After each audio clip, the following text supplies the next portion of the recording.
Hello guys, my name is Ausra and today I'm recording the second episode of my new podcast Thinking in Sound. Well, last time I talked with you why I started this podcast and talked a little bit about myself. And today I want to talk about dedications, musical dedications.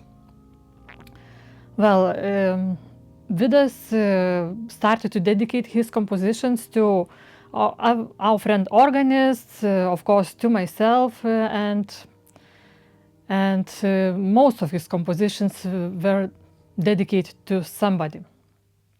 And I wanted to do the same.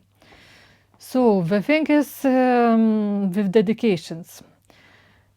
Is it worth doing it or not worth doing it? So I want to discuss this topic today with you, and maybe you can send me some of your thoughts on this topic, because I found it quite tricky, to tell the truth. So lately, actually, I mainly stopped dedicating pieces and I just leave them plain as it is. Why? Well, of course, I could always dedicate my musical pieces and new compositions to Vidas, because he's always very generous and very open to anything that I compose, and he plays or have played probably all of my compositions. He says me behind the screen that not all of them. Probably some of them were too hard for him. So, well, but I'm really glad that some of my compositions were played by our dear friend Paulius Grigonis, and our friend in Australia James Flores, and our friend from the Netherlands Syrians Halkwijk, and a very famous organist and composer and promoter of modern music, Carson Cooman from the United States. And of course, Vidas. Vidas is my main supporter and main performer. But also, people from all over the world, buy my music and perform it. Of course, I would like to hear more often from them how we found my compositions, how we played them, performed them live, and what response we received. For example, recently I was very nicely surprised that our former colleague from University of Nebraska in Lincoln put a quick note on Facebook that she performed during this Christmas time a few times one of my Christmas compositions, and she was very happy about it. So I really was very glad and really thankful to her.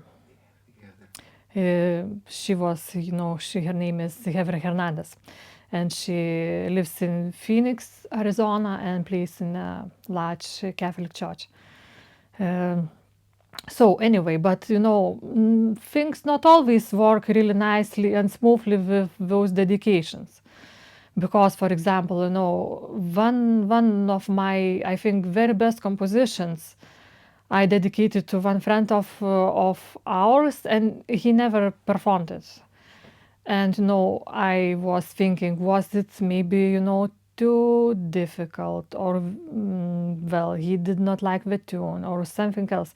So you really need to be very considerate about what you are composing and for whom you are dedicating the piece, because what works for one person might not work for another. Well, now it's probably time to sip some water.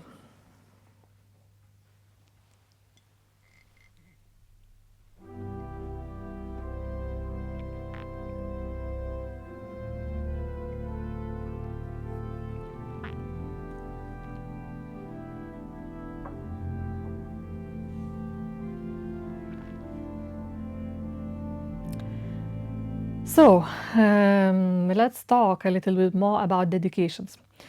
I'm really very thankful for Carson Cooman, because I think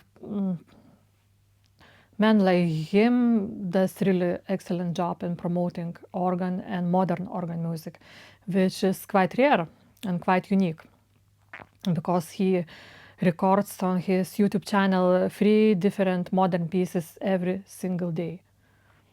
So, well, if I want to hear what it's lately composed for organ, I turn on his channel, and if I compose some piece and dedicate to him and send the score to him, I'm always sure that he will play it, because he is so committed to the modern organ music.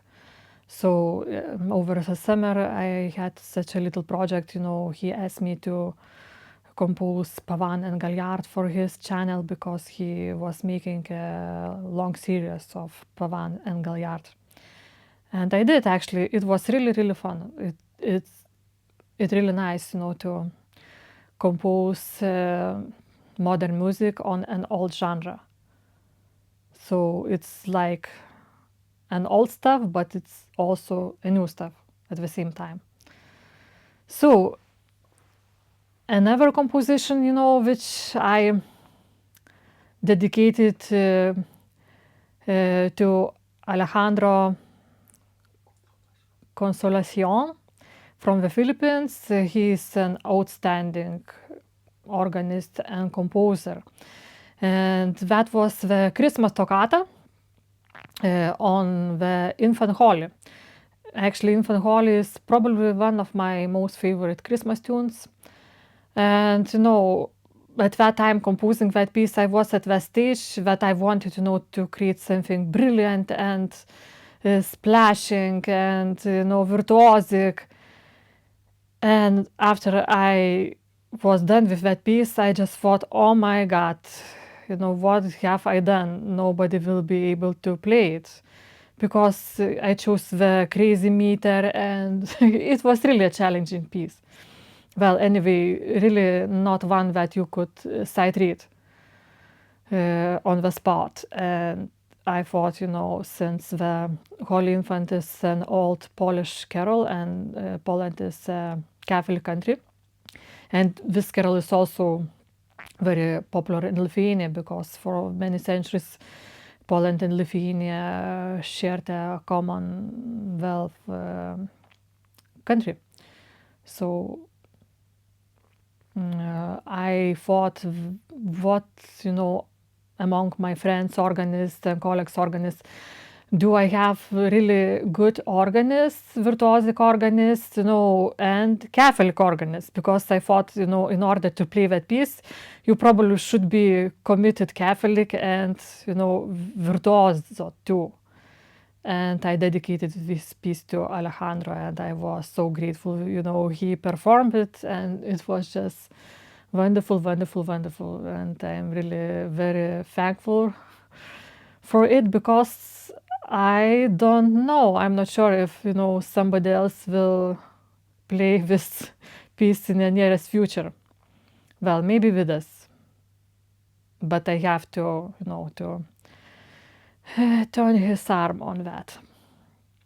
So, but basically, I think dedication is always a nice thing, but please consider things whom you are dedicating piece, and what is the intention of you doing that, and, well, don't be always sure that your piece will be performed by a certain person.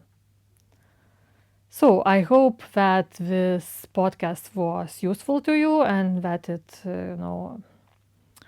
gave you some thoughts, and maybe you want to ask me something. So send me your questions, because I would love to talk about things that are important not only to me, but also for you. So thank you very much for listening, and I will see you on my podcast next week.